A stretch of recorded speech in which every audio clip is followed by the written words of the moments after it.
In this video, we are going to find the equation of a line by having a point and the slope. We call this point slope form. Okay, now we have an example here.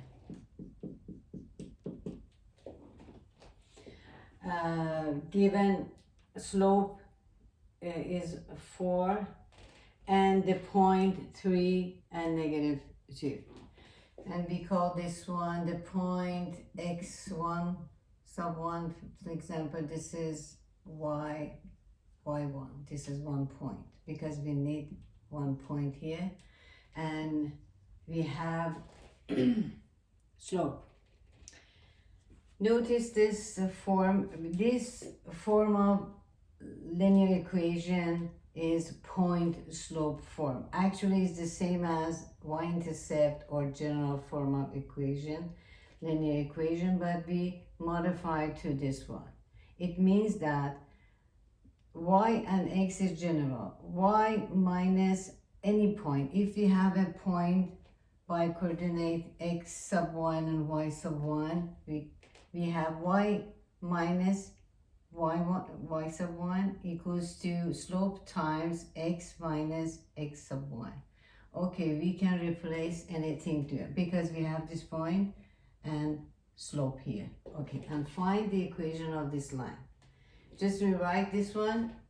Y minus y1 equals to x minus x sub 1.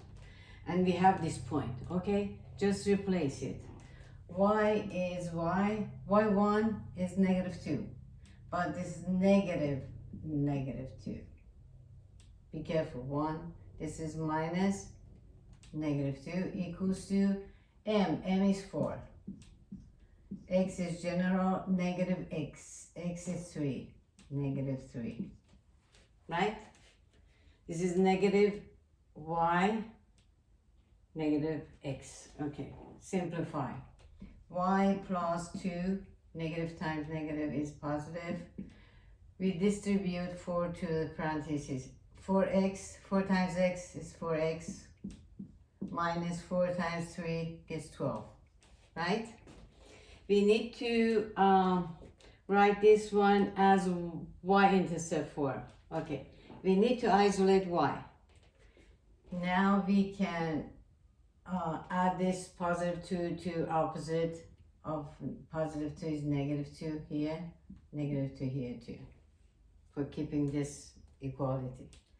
Cancel out, y equals to 4x, negative 12 plus negative 2, negative 14. Adding of two negative numbers is very confusing, but it's easy. Okay, y is equal to 4 as we expected. The 4 is slope here, and b, the constant is negative 14. This is the equation of y-intercept equation of this one. When this line passes through this point with this slope. This is the final answer. Hope you like it. Thank you for watching me today and see you later. Bye.